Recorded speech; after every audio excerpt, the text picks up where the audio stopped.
And hello, movie lovers, and welcome to the show. And tonight we are reviewing Beetlejuice. I cannot wait to dive into this with Tamika. This is hands down one of my favorite Tim Burton movies, and also my favorite performance by Michael Keaton himself. So let's go on ahead. Let's get this party started with some Beetlejuice.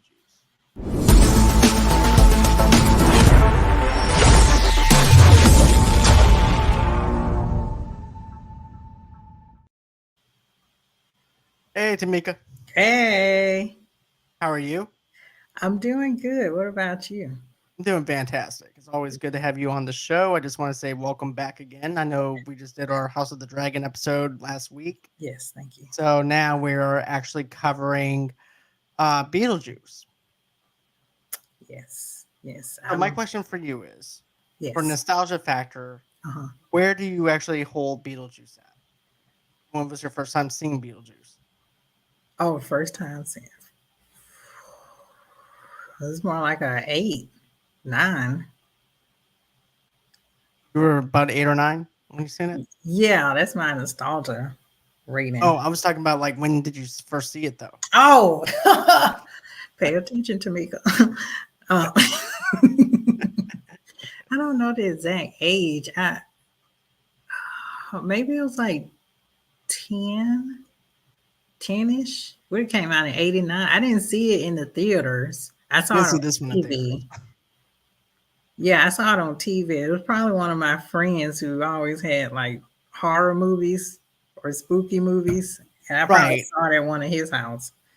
I got you because here's the thing. I also didn't see this in the theaters, and of course your nostalgia rating is like an 8, right? Hmm. Okay, so you're right. Pretty much, if you are at a friend's house or anything, they would actually have this on the DVD on their VHS rack, or they would actually have it in their entertainment center and stuff. Almost every single household that I went to always had this as a VHS, and I would always go in ahead and watch it. I also had the action figures from Walmart and stuff like that too. I had almost every single thing that was Beetlejuice. Like I actually had the action figures. I also had the Burger King Happy Meals that they had. I don't know if you remember those. Yes, I do. But yeah, and I've also watched all the Nickelodeon shows at that time. It was on Nickelodeon, but I think before then it might have been on ABC. I'm not 100% sure, but I watched the cartoon Beetlejuice. Hands down, one of my favorite uh, pop culture stuff um, that I've ever loved. Yeah, And it's just one of those things that you can't talk about Beetlejuice without talking about Michael Keaton's performance or anything in this movie because without Michael Keaton, there's no Beetlejuice. oh for sure. Yeah, Especially when they kick over the model and he kicks the model down and he goes, "Nice fucking model," and and then he does the whole entire spinning of the head. I also remember going to Toys R Us and you would actually see a Beetlejuice toy, and it was a doll. And matter of fact, you actually could spin his head, and you can push a button and it would actually spin its head. y- yes, I think I remember that too. I'm just surprised that it was on national TV because I know TBS played the mess out of it, and when he did that nice fucking model thing, it was like nice fucking model, and I'm I actually never surprised knew. my parents let me watch it. I didn't know what he was saying until I got older, and I was like, "Oh, that's what he was saying." I thought that's part of the movie. Like deep out so much stuff. But let's get into it. Let's dive into it. This actually had a budget of $15 million that made 74.7 million at the box office. So it became a pulp culture and also kind of one of those cult following types of movies. So then we actually have like a little bit of trivia though that I found. So this is actually one of Michael Keaton's favorite roles he's ever done. The Mhm. studio originally wanted to call the film House Ghost House ghosts. How would that because sound? House well, ghosts. because they suggested the title "Scared Sheetless," and was shocked when the studio considered the title. House ghosts sound too much like house guests with Sinbad. that does sound kind of like that, but house guests didn't even wasn't even a thing at that time either. Oh, But okay. it just sounds like a Disney original though to me. House Ghosts. Doesn't it? Doesn't it sound like one of those old original Disney movies that you would Yes, actually it does. see in the Yeah, 90s? yeah, Like Don't Look yeah. Under the Bed and stuff like that, if they House use that Ghost. title. Yeah, yeah, it does. Despite being the title character, Beetlejuice is only on screen approximately 17 to 18 minutes. He doesn't even show up until like 25-minute mark in the movie. Heaton was able to shoot his scenes in just 2 weeks. Really? Yep. What movie was he in before that? Do you know? I don't know what movie he was, but I just thought that that was an interesting little fact, though. Was the fact that was only in it for that period of time, and he basically stole the whole entire movie, even though that's his title, and also to his main character. But he just stole every single scene, every single time he was on the screen. Yes. Yes, he did. And it almost reminded me of like a washed up stage comedian, Yeah, who you're just, right. yeah, he just washed up trying to find a job. And this whole movie could have been like just about a regular washed up comedian trying to find Like a he was job. just a freelance Yeah. comedian. Yeah. And he's trying to find his next big gig. And then he just gets married to some girl he met in Vegas. Nervous. I like how you're giving him his own origin story. I am. I am. But yeah, what else did you find out? I know that you probably did some research on this as No, I well. did not do any research. I left Okay then. all the research to you. Okay then. That's good. That's good. The waiting room scene at the end of the film with Beetlejuice and the witch doctor was added after a test audience loved the uh, titular character so much that they wanted more. Hmm. When Adam and Barbara are attempting to scare the Deets with Adam's head being cut off, Alec Hmm. Baldwin was kneeling behind a black show card that was cut around his chin. Hmm. So, and then one last thing that I want to mention: Artho Finlock was named after Artho, a Roman emperor, for only 3 months, January 15th to April 69 AD. Really? Yep. So, with that being, I with was, that I'm being, trying to process it. Like, give me a minute to process all of that. It made sense. He has like that showmanship, like he's an emperor, but his time was very limited. yeah, and so was Arthur's time was very limited on this as well. If you Yes, think, yes, he is probably in therapy still as we speak.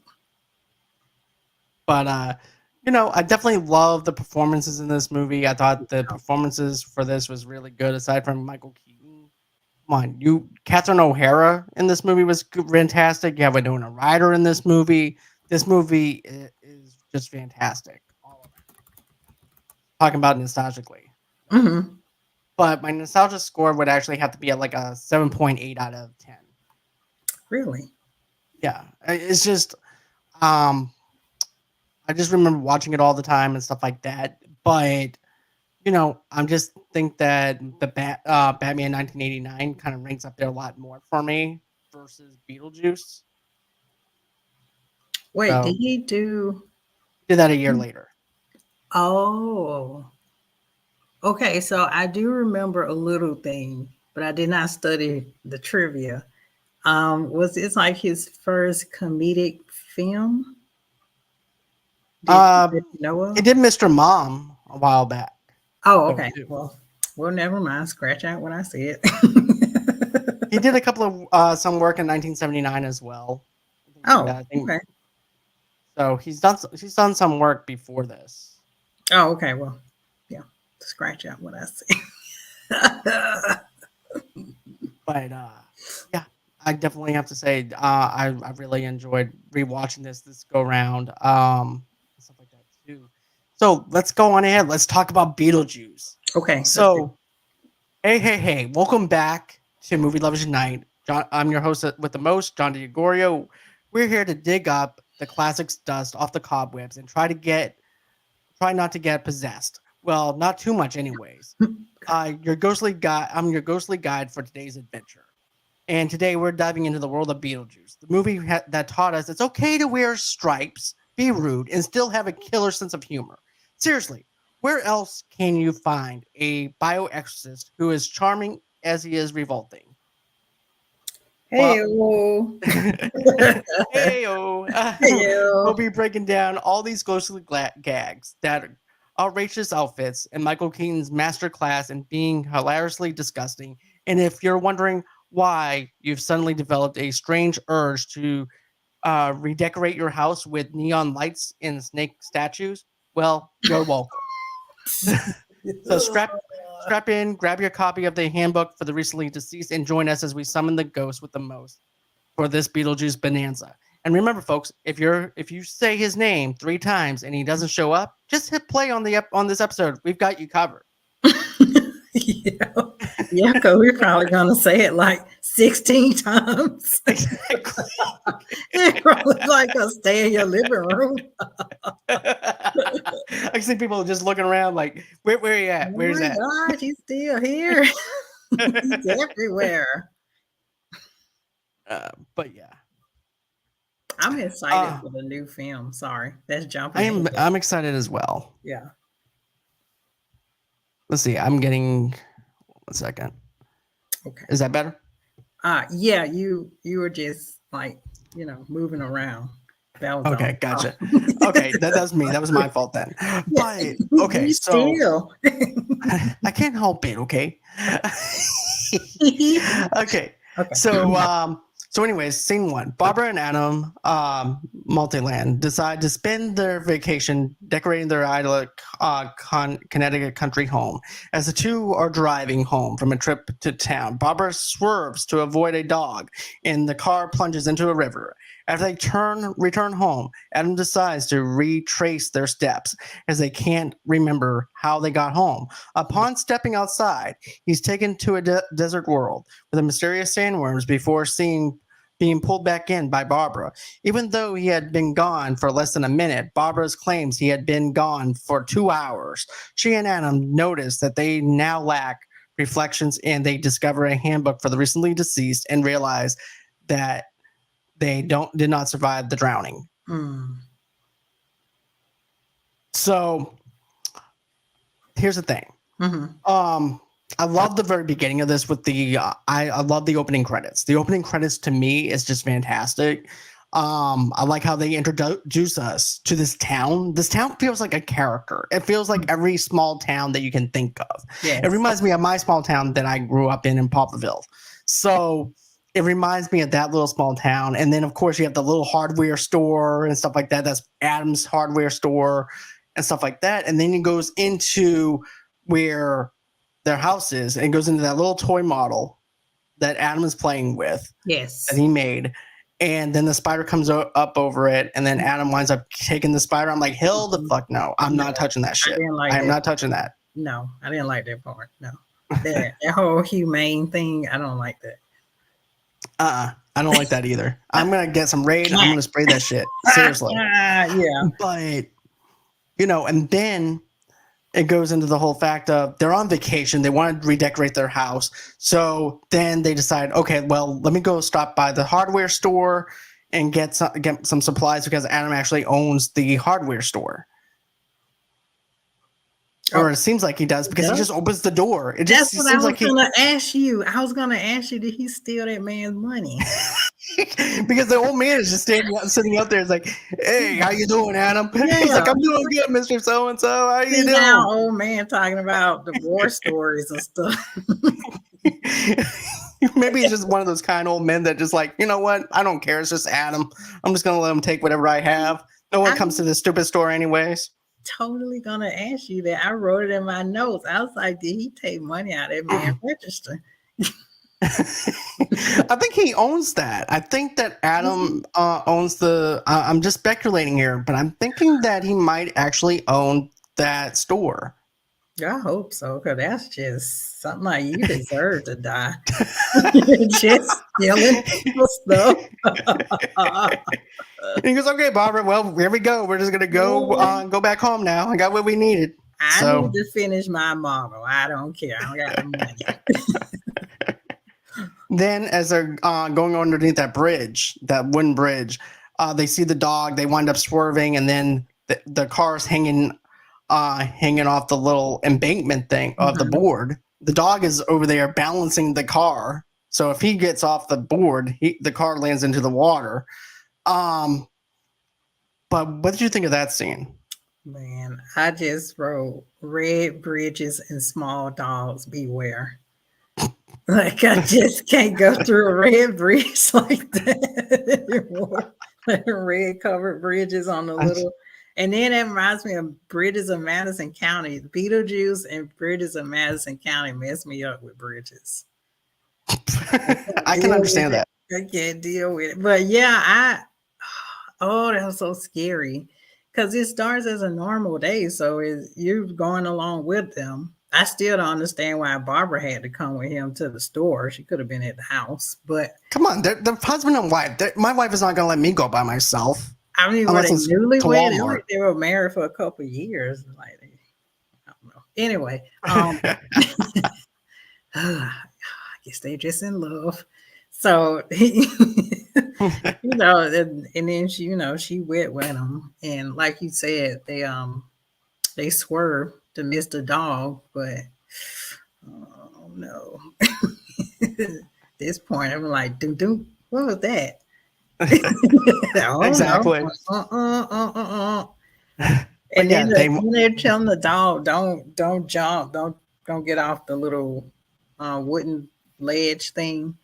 Yeah, he winds up getting off the ledge, and then the car goes into the river, and then next thing you know it, Adam and Barbara just walks home like nothing even happened. Yeah, and the dog barking after he committed murder. Well, it's not the dog's fault. He didn't. He's a murderer. The dog's a murderer. Got off that bean, and they told him no, and he's gonna get off of it anyway, and then look down at his murdered victims. But then you also have this other scene that gets played out though too, right? Anyways. But it looks very eerie on the way they come home though. It's all dark. Mm-hmm. And I understand that you've been gone for a little bit, but that's like full on dark. It's black, pitch black. Mm-hmm. And they get into the house, the fire started on the fireplace. Then Barbara's looking into the reflection of the mirror, and she's like, "This is weird, Adam." He goes, "What?" He goes, "There's no reflection in the mirror." And she picks up the horse, and you can see the reflection of the horse is just basically bouncing without anyone touching it. Then she also tries to keep her hands warm because remember they got out of the car and everything, and they're wet.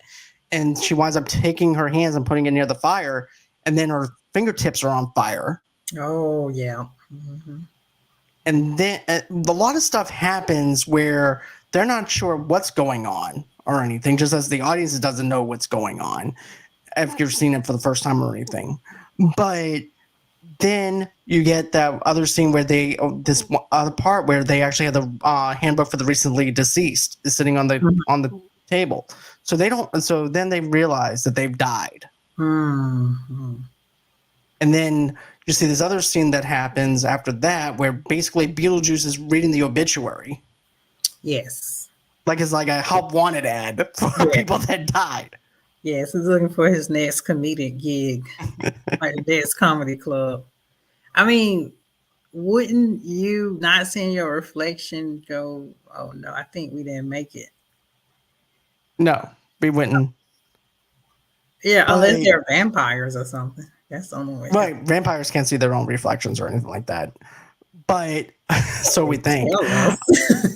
Right?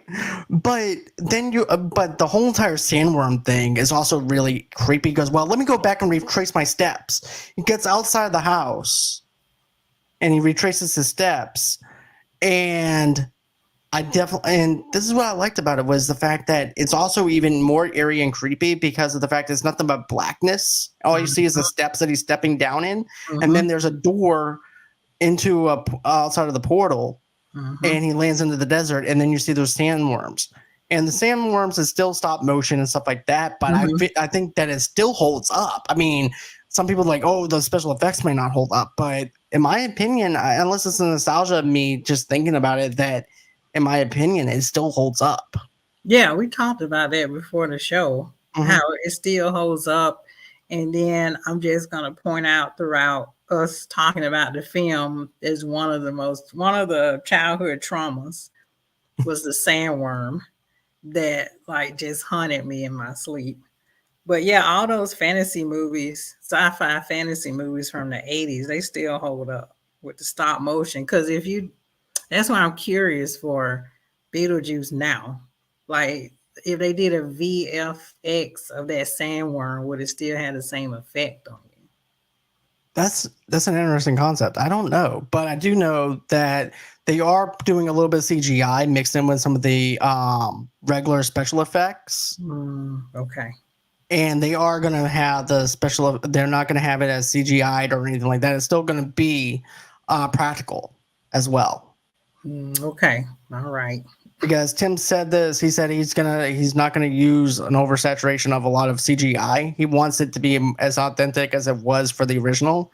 Yes. So that's something that I'm leaning more towards on the fact that they're going to keep it away, keep it the way it was in the first one.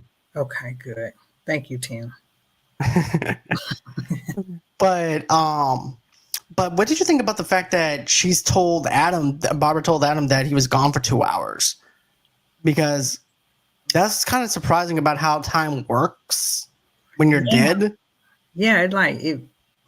It freezes or it goes. Like, I know I'm probably jumping ahead, but like when they went to whatever the waiting room was and they saw their caseworker, she was like, yeah, it's been 3 months. And they're like, what? We just got here. Like, it's like time just is slow, but then Stand still. it stands Right. still, but it also goes fast when they're dead. Like, nothing stops. It Everything just is keeps moving. going. Yeah, totally. It's kind of like how life is, right? Where life just keeps on going, Yes. but to someone that's dead, life just stops. But at the same time, that even when you're dead, time could move on a lot faster, though, Mm-hmm, too. mm-hmm, mm-hmm, If that makes sense. But yeah, mm-hmm. the houses get okay. So the most annoying thing is the friend of Barbara's, the one that wants to keep selling the house, and they keep on Yes. hiding from her like she's a Jehovah Witness. Yes, she is. And so now she finally goes on ahead and sells the house. And I didn't notice this before until I did the rewatch, right? Because she said, "Oh, this nice couple up in New York wants to try and buy your house." So my thing is this, okay? And I'm not doing a fan theory for this or Mm-hmm, anything. mm-hmm. But my thing is this. So she already pretty much already had the deeds lined up probably for them to buy the house before they died. Yeah. And then so it was be 2 or 3 months later. Oh, convenience. They have no kids, so therefore now they have to put the house on the market. Then she can sell it over the deeds, and the deeds goes on ahead and owns the house. Yeah. Or we want to go down this road further. Here's a conspiracy theory. She had the dog go out and commit murder and kill them so she can sell the house. I was gonna go there, but No, you I was weren't. seriously gonna. I, I was that's gonna why go I'm there. here. I'm here so I can go places you can't. That dog is a murderer. But seriously, I was actually gonna go down that rabbit hole of the fact that Wishbone is a murderer. But I was seriously going to do that. But then I thought to myself, well, what if Beetlejuice set that whole thing up? But then he didn't. But he didn't know who they were until they died. So therefore, my whole entire theory went out the window on that. No, don't trust the living.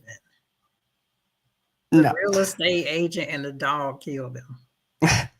But okay, so it's now 2 or 3, and we don't know how much time has passed though Yeah. because of the fact we don't know that they've been dead for 2 or 3 months. All we see is that everything is dusty. They sit down on the couch, and everything's dusty. Then they wave over to their friend who's selling the house, and she can't see them because they're dead. Mhm. So next thing you know, the house goes up for sale. Then comes the deeds, and the house is sold, and the new owners, the Dietz, arrive from New York City. Charles Dietz is a farmer real estate developer. His wife, Delilah, a sculptor, and his goth daughter, Lydia, from his first marriage, is an aspiring photographer. Under the guidance of interior designer Otto, Delilah begins to transform the house into a posh, modern art piece. Consulting the handbook, the Madelands travel to the netherworld waiting room populated by the distressed souls, where they discover that the afterlife is structured according to the complex bureaucracy involving vultures and the unusual overworked caseworkers. The Madelands' own caseworker, Juno, informs them that they must remain in the house for 125 years if they want the Dietz out of the house. It is up to them to scare them away. The Madelands' attempt at scaring the family prove counterproductive, despite their ability to shape shift into monsters. So let's talk about this for a minute here. So what did you think of the introduction to these characters? Because first you have Lydia. First you actually have the husband who walks in and goes, "Oh, this is so nice. I could live here. This is a great vacation." And the actor's a total ball bag anyways because of the stuff he's been convicted of. But the character, though, he's like, okay, I can finally get away from the city. This feels like home to me. And then here comes his wife, over-eccentric wife, who's a gothic sculpture artist. And then here comes Lydia. She's riding on something, and she bangs into the hand railing. Oh yeah, I actually was gonna ask you. You said she's from the second marriage, first marriage. Oh, I didn't know that. Oh my gosh, I thought that was your daughter. Yep, that was the second, his second daughter. Oh my gosh, mind blown. From his first marriage. Yeah, that was from his first marriage. Wow. Oh, okay. So what I think, they're just seem like the typical 1980s yuppies from New York trying to escape the fast-paced life, and slow down in Connecticut, disturbing the good folks of Connecticut with their city ways, bringing all that chaos into the house. That's what I think. Right, and then you have Arthur, who's destroying the whole entire blinds in the house as well. Worse. I'm like, yeah, I do not like Arthur at all. Like, I can tolerate probably Mr. Dietz, probably, and Lydia. But as far as the wife goes, I really don't like her character. No. I didn't like her character when I was a kid.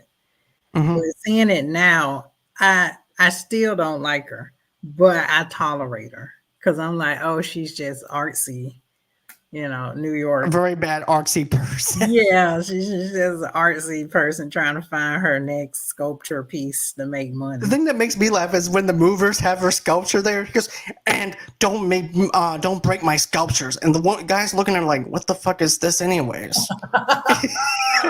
Seriously, what is it?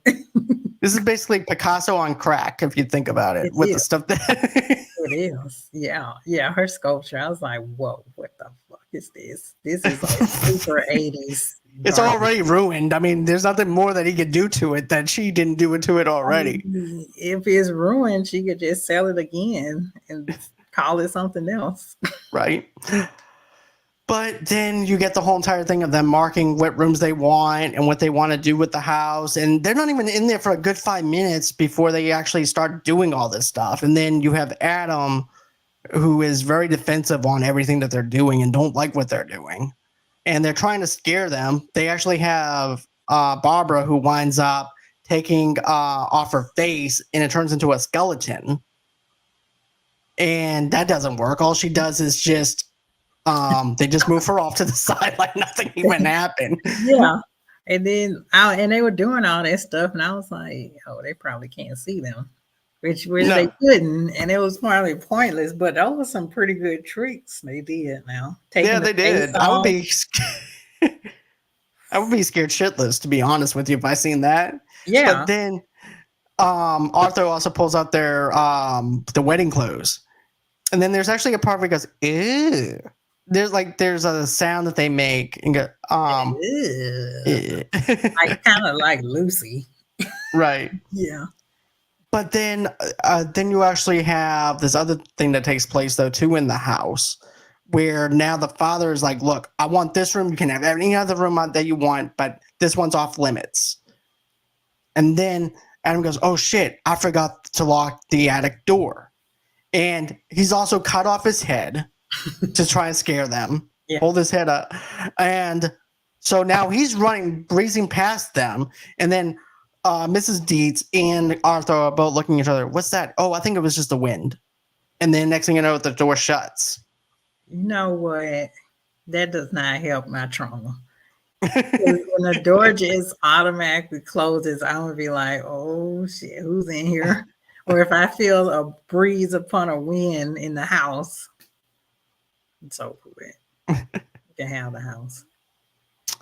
But then you have this other thing now that you have that comes out now now you have the handbook where basically now you have Adam drawing the door, and then they're going into the after, basically going to meet Juno. They don't even know what's going on or anything.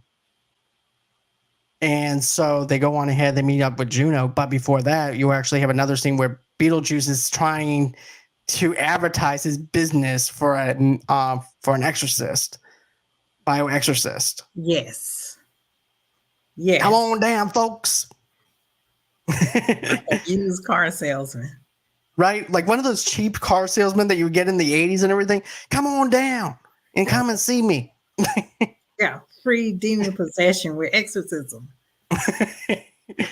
And all you have to do is say his name 3 times. Yes. But then they go on ahead.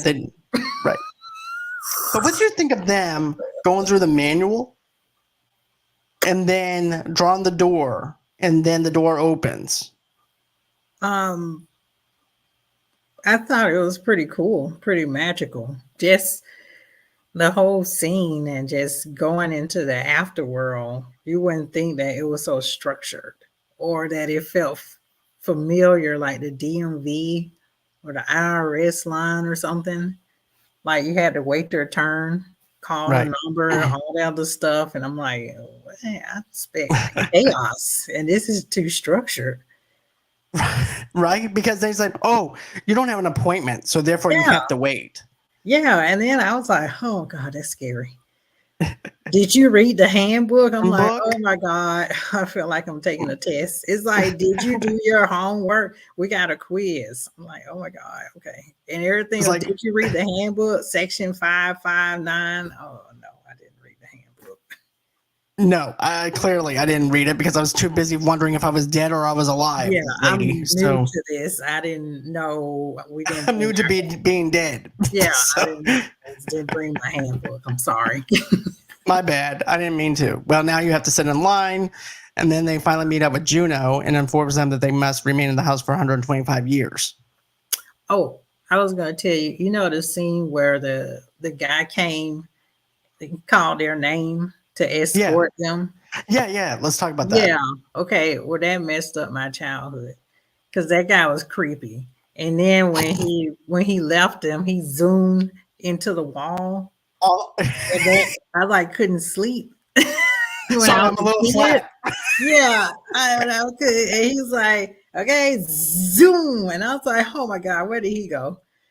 Because it was just basically roadkill. It was just someone that got ran over probably by an 18-wheeler or something.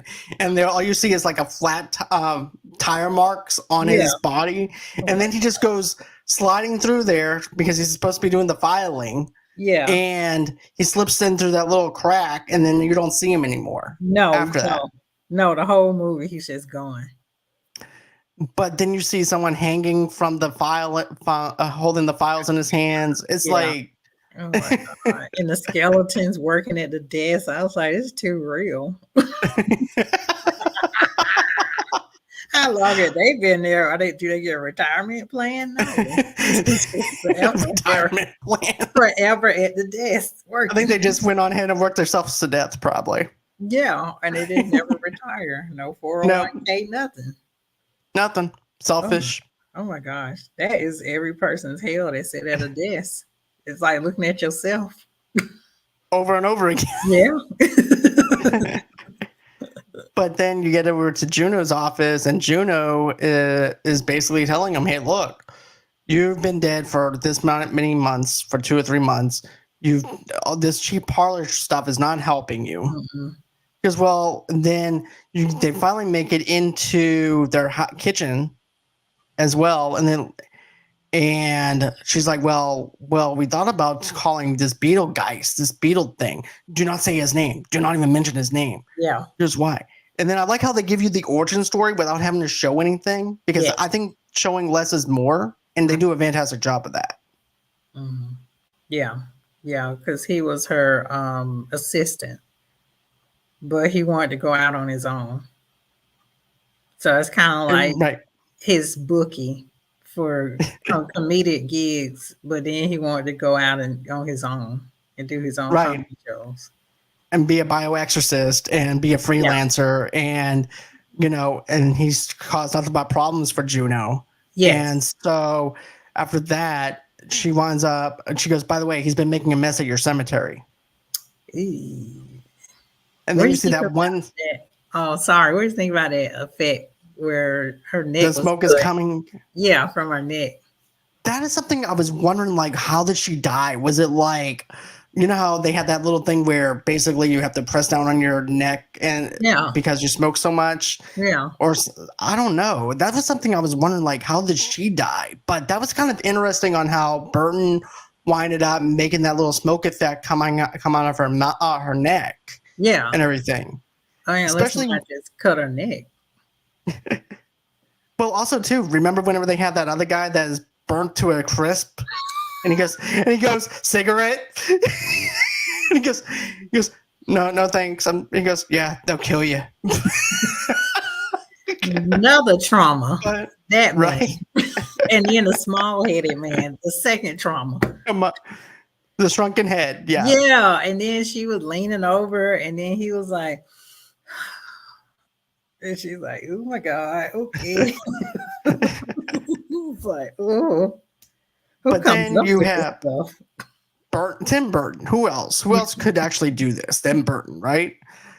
But then you have her telling him, "Hey, look, you're gonna have if you want to scare them, you're gonna have to do something different." Mm-hmm. So she disappears, and of course, they're in their kitchen, and they don't even recognize their own kitchen because of the fact what the Deets did to their kitchen. Mm-hmm. It's totally different, and also creepy with all the sculptures around it. Mm-hmm. Mm-hmm. But what did you think of that? It's interesting to see. I don't know. I think the whole concept is interesting. Like they get to see what happened to their kitchen in the afterlife without being there. I think that whole like I don't have the word for it, but I don't know. I just think that's pretty cool pretty cool and pretty sad that they're looking around. They're like, where's our kitchen? Oh my God. And they're in the afterlife and they see it. And then when they go there, we see it too, present day. But Right. then maybe it's a reflection of things to come because it was so dark in their home and lifeless, and all those sculptures were around. Right. It's very dark compared to how Barbara and Adam lived because they were more of a lively couple. Yeah, simple and stuff like very simple, easy to, you know what I'm saying? But these people are like their own family is very gothic in a sense. Like the whole entire family is, all except the father who just wants to get away from everything. Yeah, he's a simple man. Ooh, parking. But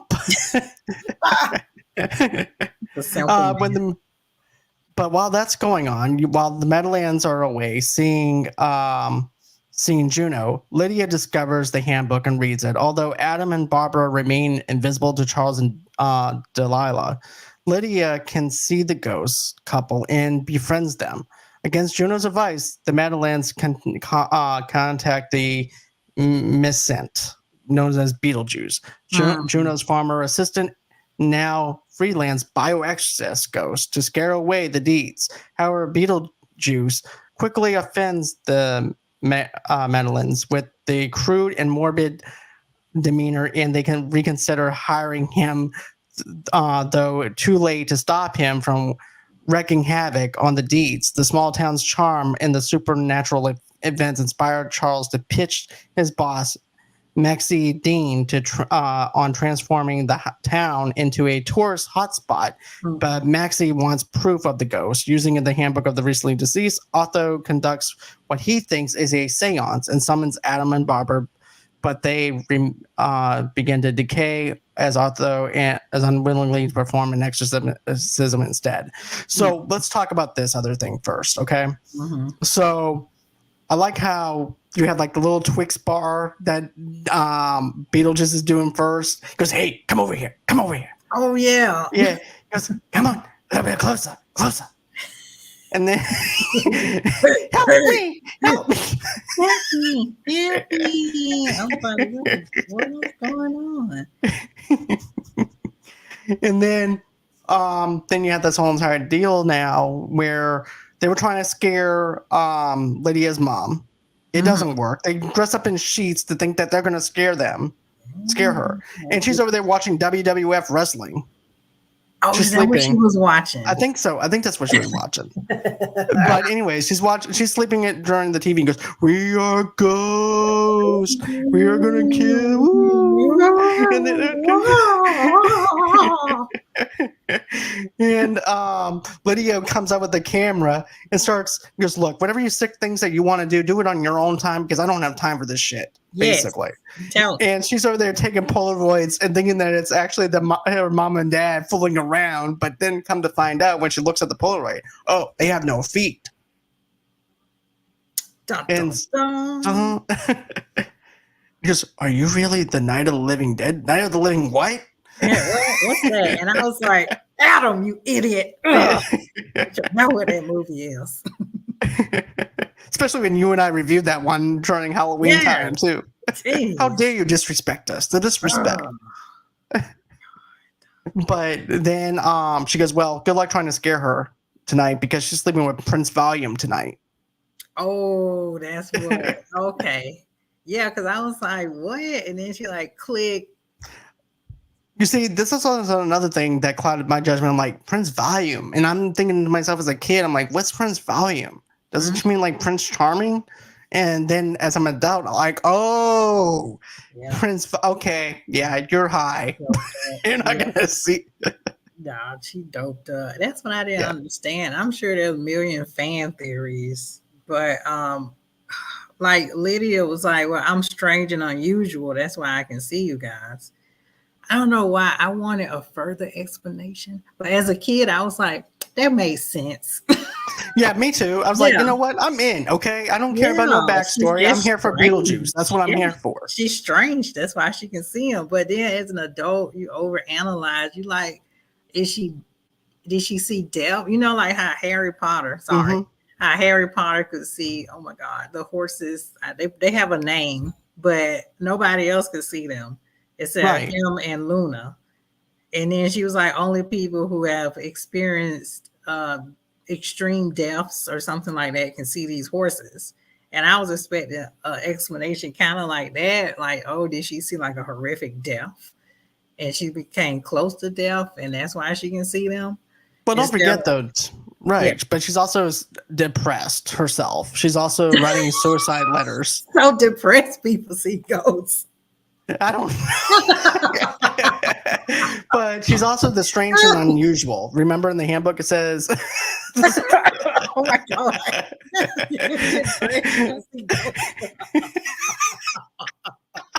Hey, it happened in Sinister. I don't know. Sorry, depressed people, take your meds. So take your meds. Woo! All right. But but it does say in the handbook for the for the for people that are strange and different, that can see ghosts. So I'm thinking maybe she is this dark and unusual person to the point where maybe she did see something. Maybe something happened to her mom before her father married the second wife. Maybe something happened with that, because they don't really focus in on the fact that this is their father's second marriage or anything. No, We I just didn't know know that, it till you right? told me. Yeah. Maybe But she yeah, like came. Maybe she came close to with her suicide that she experienced death, but she didn't really get there. maybe. But Yeah, I that's don't a know. But very dark turn. Sorry. yeah, just to see some She's dead just people. strange and But depressed. yeah, Because they strange see and ghosts. depressed. Strange and depressed people see ghosts.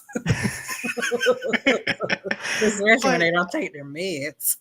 But what do you think of her father looking out the window and just looking at different things outside? Is like, ooh, free parking, and just it's like all they think about. All these and it seems like in the '80s it was like all about, oh, I want to turn this into a parking lot Yes.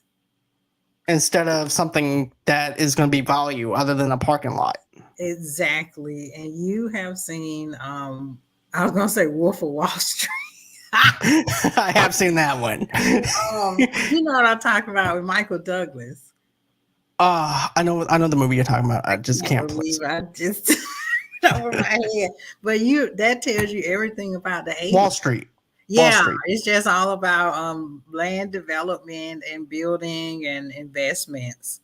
And that's where he's coming from. He's like, oh my God, look at all this land I can profit off of. Not, oh, this is a beautiful country. This is a beautiful city. Look at the countryside. It's Connecticut. I can relax, get my head space together. And she's thinking about her next art deco sculpture so she can go sell it here or open up her own gallery. And Lydia's depressed. Like I said, she was depressed in New York. She's depressed here. What's the difference? Right. Just because, well, it's just like anybody. Okay, let's talk about this. Okay. So basically, if a husband cheats, it's like, or they're addicted to, someone's addicted to drugs, right? Their main go to is like, well, let's get the hell on out of the city because that's the problem. Yeah, or they see ghosts. So maybe if I move my depressed kid and my second wife, to this other suburban place in this little small town, maybe we won't have no problems. Maybe we'll be happier. No, you're taking your problems with you instead of it being the main focus, and you're saying, hey, you're the problem. Yeah. Yeah. But that's basically what they're thinking. Is like, well, maybe if I move my kids out of this area or this area, then we wouldn't have any more problems. No. So. Okay, so I just give me like 3 minutes. Okay, so Lydia reminded me, I don't know why I keep talking about House Guest. Maybe I just need to watch it. But it was a goth girl in House Guest. And she, her parents didn't pay attention to her. They was like, okay, so she's depressed again. Take your antidepressants and leave me alone, basically. I remember that. I remember that gothic girl, though. Sinbad took the time to get to know her and to break through those walls. It was Sinbad talked to Lydia because broken through those walls, and then she wouldn't have got desperate and, spoiler alert, tried to marry Beetlejuice to save the couple. Or have a conversation with Beetlejuice. Yes, all this movie needed was a Lydia talking to Sinbad because he can talk to any kid. But okay, so I'm sorry, that was a lame theory. No, you're good. So let's talk about this other thing that happens though too, because while that's going on, they once again go and see Juno. Yeah. While Lydia's over there writing her depressed letter and everything, saying that she wants to kill herself and everything else, they're going back over to see Juno. Juno's like, look, I don't want no more cheap parlor tricks. All right, we didn't talk about when Beetlejuice turned to a snake.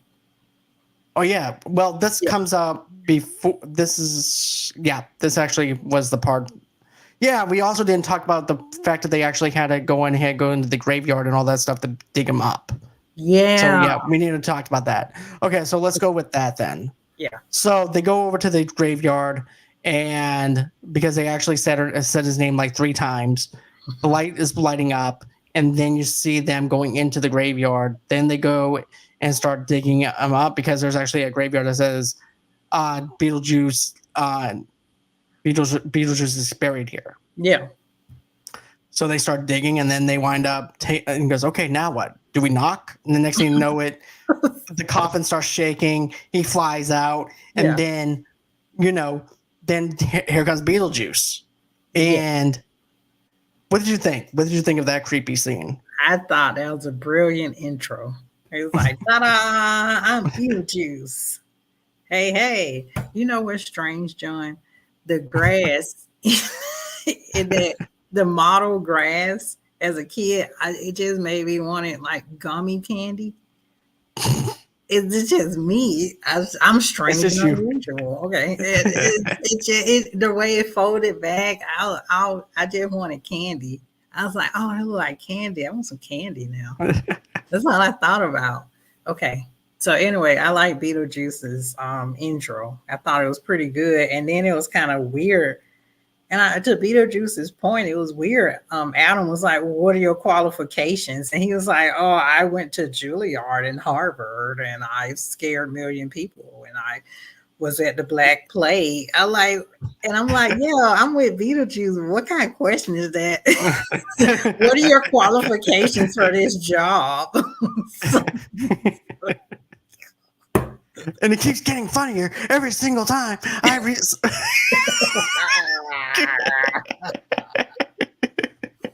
Oh my God.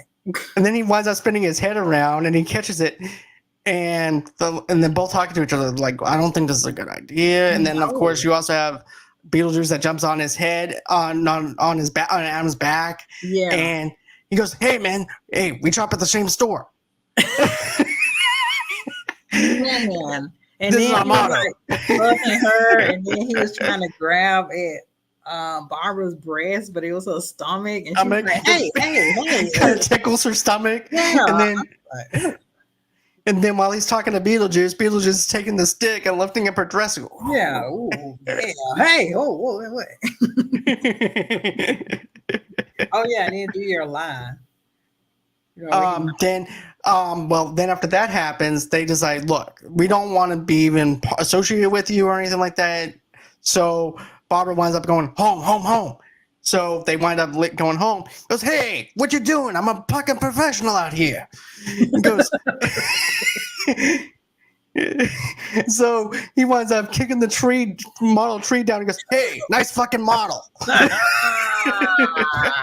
That's the part TBS blanked out, and I was like, oh, it's nice bleep bleep model. That's the script, right? And then I just saw it.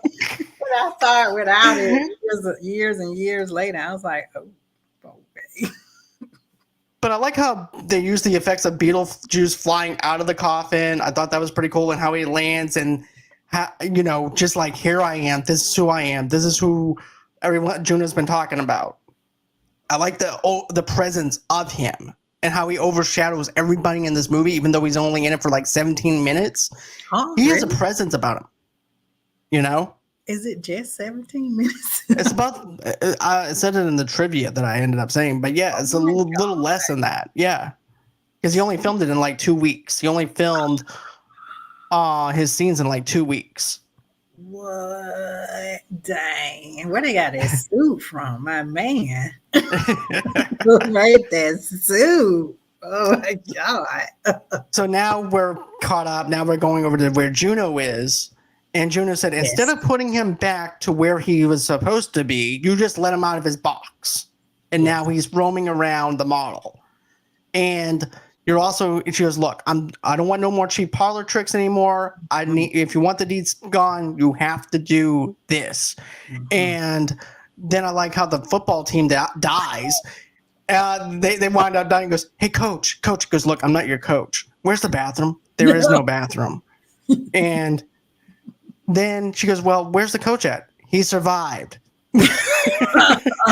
Coach. Juno, I wouldn't doubt that this is like Juno's hell, where she has to be with these jocks and has to find a place for them. That in general is her hell, just doing casework. Right. But now it's a headache because now you have Adam and Barbara back. Mm-hmm.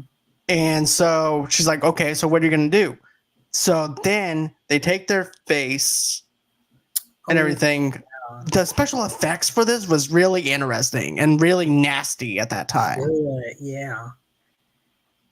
And so I'm like, yeah, this is actually how you scare somebody. Yes. I was frightened. And while that's going on, you have Lydia, who is downstairs, who's actually in the model upstairs where the model is, and Beetlejuice is like sitting down, chilling, and everything. And also, too, this is also another thing that winds up happening too was like,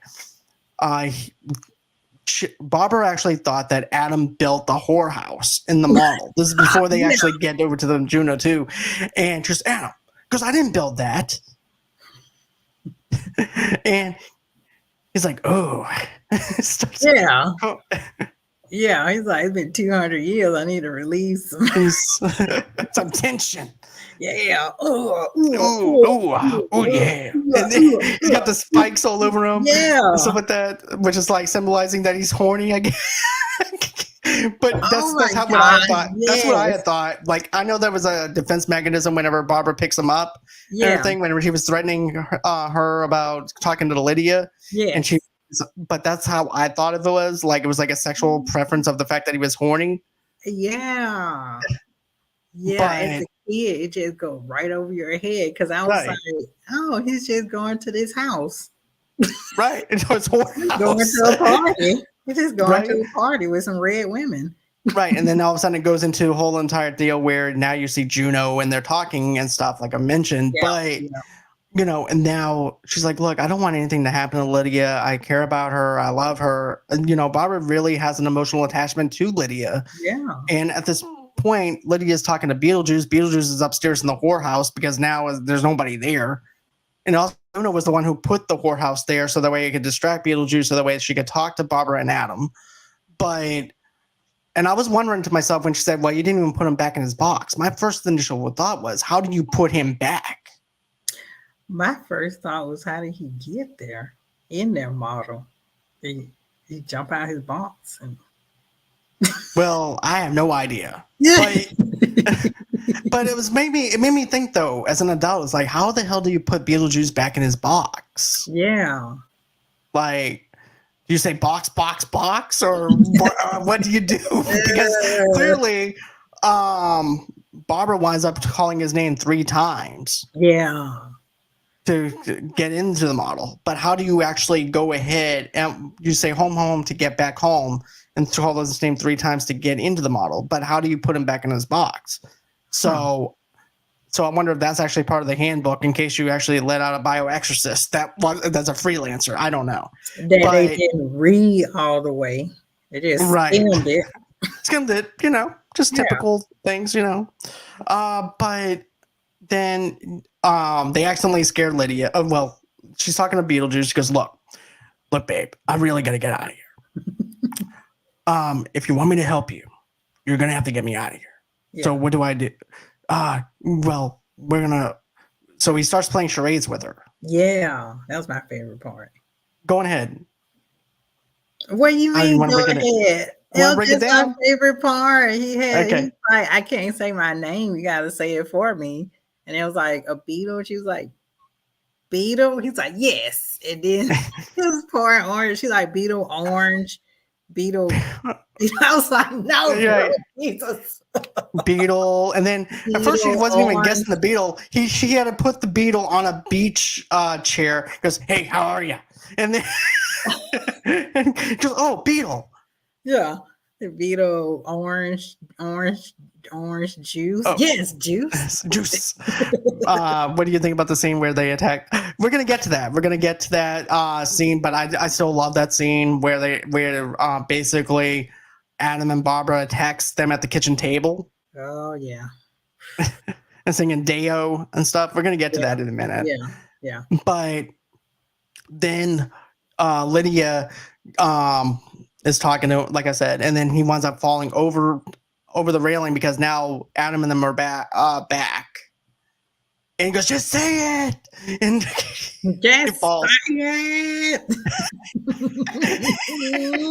And then they scare the hell out of Lydia with that stuff. And then then after that happens, then we get that whole entire deal of the dinner scene. Yes. Because she gets called downstairs. The people come down from the city and they want to talk to them about the brochures and things like that. Mm-hmm.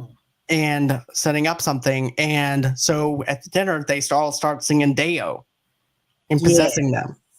Yes, and Ortho, he was talking to his girlfriend or whatever, and he was kind of making fun of her suicide attempts. And I was like, is she gonna see the ghost now? Like that part, I'm like, yeah. But yeah, get to the fun stuff. Yeah, I was proud of Barbara and Adam for doing that. They found a way to scare them in a sense in their own way without Beetlejuice's help. Unfortunately, they made it fun. Where if it happened to me, I'd be like, "Oh, all right, let's meet these ghosts. This is fun." And then they take the shrimp and then they pulled their faces down into it. No, I couldn't eat shrimp cocktail for years. And instead of them running or anything, they're actually laughing, having fun, and stuff like that. And it's the complete opposite of what they want. And then this is where Beetlejuice is standing by his little gravestone. It's, oh, you guys are little spooks, aren't ya? So he goes, well, I'm just going to have to do this myself. And so that's when we get that scene where he turns into the snake. Oh, yeah, that's right. Yeah, that was creepy. Because she was just running her hands along the rails, and then it turned to a snake's body. And that was my other trauma scene. Beetlejuice's head on the snake's body. The funny thing is, they actually had that thing sculpted out beforehand. Before they even casted Michael Keaton. Yeah, before they even casted Michael Keaton, that was already picked out for them to do. But they just added Michael Keaton's head on it once he got casted. Oh, wow. So they already had that planned out from the get-go. And then there's also this other scene that gets played out too where Mrs. Dietz, Lydia's mom, she winds up, she does some type of contortion thing and twists her body. Remember that? And then, and it just basically winds up, you know what I'm talking about. But anyways, then after that happens, it's like, okay, well, we don't want to, basically Barbara and Adam are pissed off because they didn't want them to hurt anybody. They just want them to leave. And Lydia goes, that's it. I don't want to talk to anybody or anything because she's just. Oh, yeah. Yeah, she was like, all of you leave me alone. Yeah. Mm-hmm. And then after that happens, we actually have where Arthur, now they come back. The other couple is now going to try and help out the Dietz. Mm-hmm. Mm-hmm. And so now we actually are getting into the climax of this whole entire movie. Yes. Where Ortho, anyway, somehow they break into the attic and Barbara and Adam are going somewhere. I think they're back in the afterlife doing something. And Ortho comes in and he takes the handbook of the. Well, they're hiding. They're hiding in the attic. And that's right. Yeah, they were hiding. They were hanging outside the window. Right. Yeah, and then he takes the handbook and then they look at everything and they go, oh, okay, that's pretty. All right, whatever, let's go. And then they wind up, so Arthur winds up trying to do an seance and through the handbook of the recently deceased. And then after that, you have it where now Lydia sees Adam and them decaying because now they're going to try and be rested in peace now and not be in that house. Ooh. And so now she goes over to Beetlejuice and goes, I'm the host with the most, babe. But I really got to get married. Yeah. I was like, wait, what? You got to get married? Well, he got laid. He had basically a bachelor's party. Juno just threw him a bachelor party without even real. And then he's like, well, I'm the ghost with the most, babe. So So they winds up brushing off his jacket and everything because she's calling him 3 times. He goes, "It's showtime." Yes. And then you get this whole entire deal of a carnival, like a carny thing coming out from the model. He goes, "Step right up, step right up." Yeah, that 50 was cents. Yeah.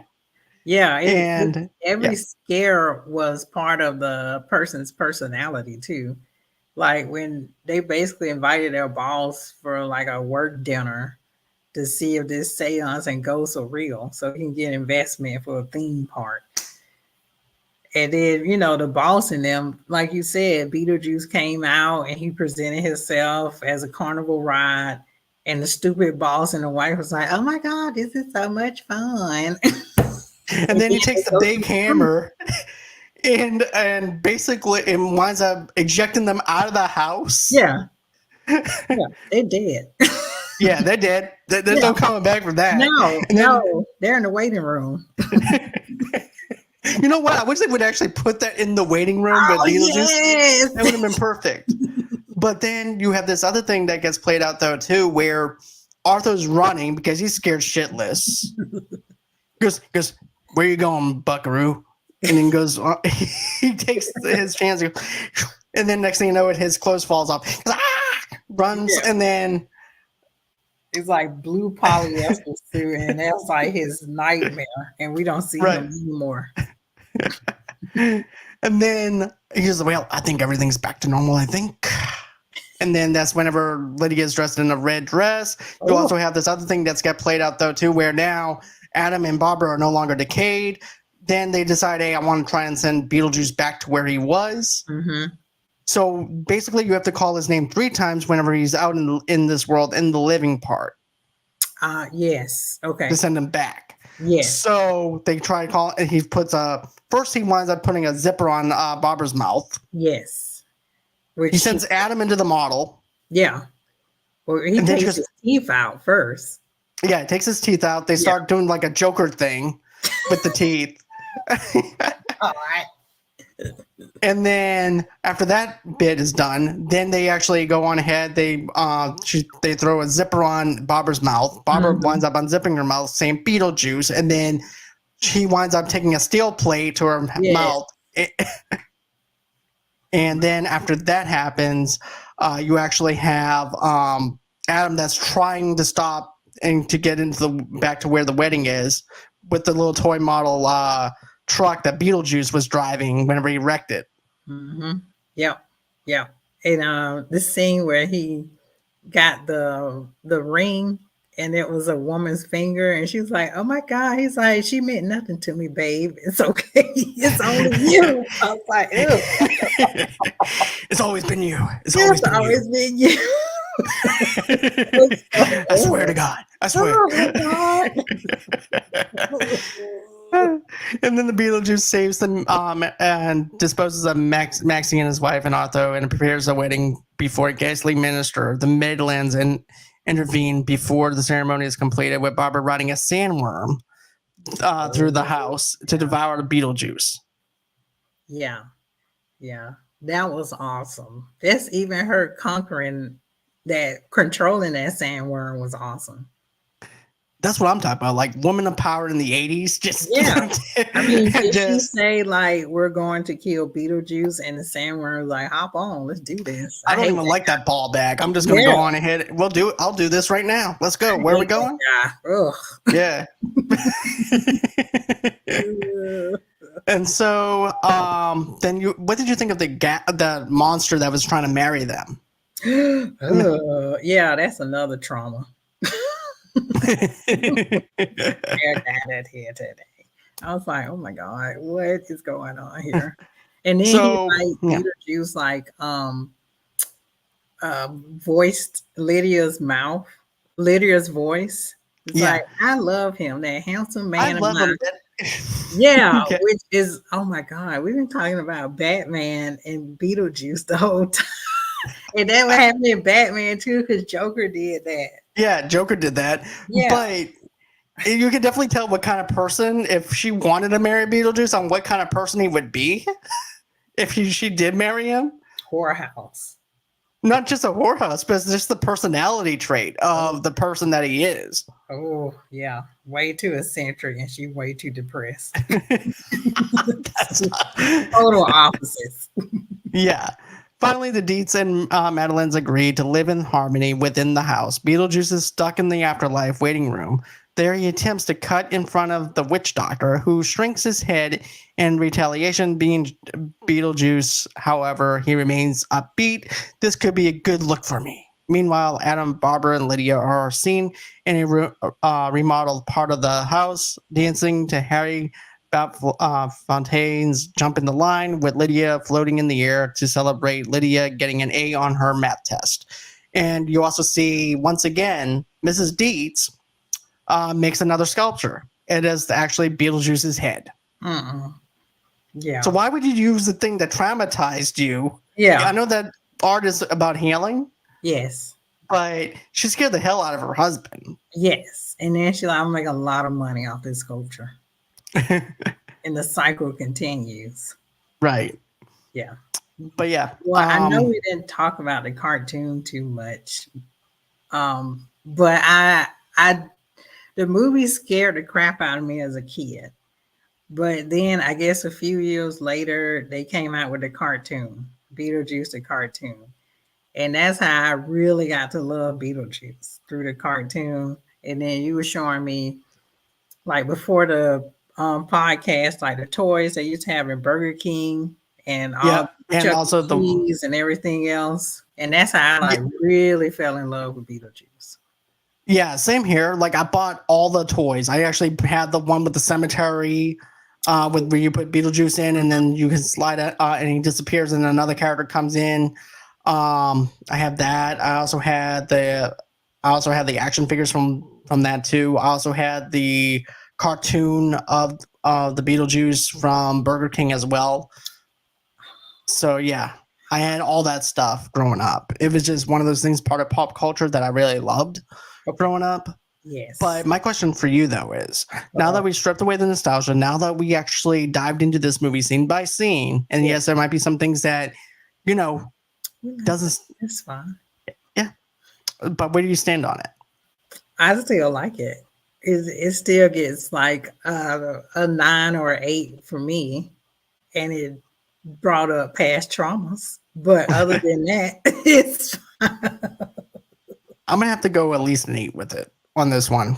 Like, I'm gonna go an 8. I was at 7.5 before. I'm just gonna go with an 8 right now, just for the simple fact the nostalgia of the film. Even though we got rid of the nostalgia and stuff, but just being the fact that how much of a pop culture icon Beetlejuice is, and also too with this new movie coming out and stuff like that, it just enhances the experience even more of why we wanted a sequel after all these years. And that's something that I think that is really great, is the fact that we are getting another one. But it's also kind of fearful too, because we don't know what to expect with it either. Yeah, I was gonna ask you right quick, what are your predictions? Like for the movie, what do you think it's gonna be about? I think it's gonna be, tell us what it's gonna be about, but But you mean like speculations as to predictions and stuff? Yeah. So I'm thinking, of course, this is actually dealing with the loss of Lydia's father, because he passed away, and you're dealing with that. But also too, now you actually have the actress from Wednesday, so I wonder if also too she's dealing with something from her past and where she lives at and everything. Now that they're back in this town, and now that just happens to just follow her.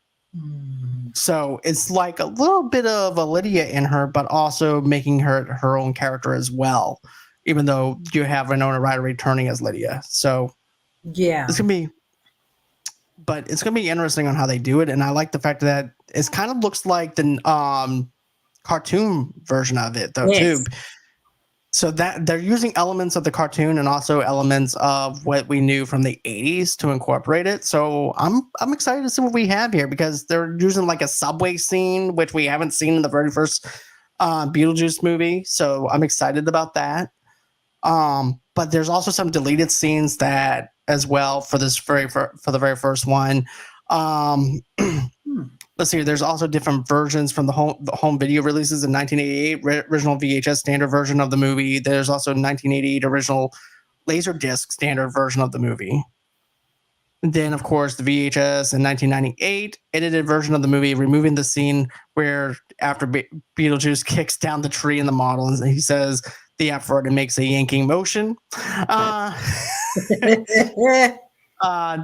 the 20th anniversary edition restores the previous edits from above and includes many extras, including 3 episodes of the cartoon. That was in 2008, and then 2011 Blu-ray, same as above, and then 4K Ultra HD released in 2020. John, I've been so out of touch. So all this. You're very welcome. You see, I'm filled with information. I know, that's why I left it to you. Thank you. But yeah, that's going to be it as far as this review goes. I had a great time reviewing this with you, Tamika, as always. I can't wait for us to review Beetlejuice when it comes out. I might have said that 3 times. I just said it 2 times, but that's okay. I think we said Beetlejuice about 20 times. So. Yeah, we did. Like I said in the intro, we'll do it for you. We're doing the work for you. We are. Yeah. Yeah. So, guys, if you're a first-time viewer watching this or anything like that, tell us some of your favorite scenes. Also, too, if you're new here as well, smash that like button, smash the subscribe button. Also, too, go on ahead, give us a 5-star review over on Apple Podcasts, where you guys get your podcast from. We do appreciate that here at Movie Lovers Unite. I will be back again coming up doing a True Lies review with Vernon Kelly from CVMK Podcast. That is It Is What It Is podcast. So that's going to be 8 o'clock Central Time, 9 o'clock Eastern Time. And then Friday, I got another show that I got lined up as well, which is something that I'm really excited about. We're going to be doing Uncle Buck review with Made for TV Movie Podcast. Beth and I are going to be reviewing this film. So this is actually going to be for the 35th or 40th anniversary of Uncle Buck. So stay tuned on Friday. So with that being said, guys, that's going to be it as far as the show goes. I hope everyone has a great and safe night, and we'll see you guys on the next one. Thank you so much, Tamika, for coming on. I do appreciate it. Yes. That was short. Sorry. Yeah, you're still alive too. Yeah. No, I thought you were going to say something else. No, I just said Beetlejuice let me out. That's all. Okay. Yep. And now we're going to exit. Everyone have a great and safe night. And we'll catch you guys on the next one. Bye-bye.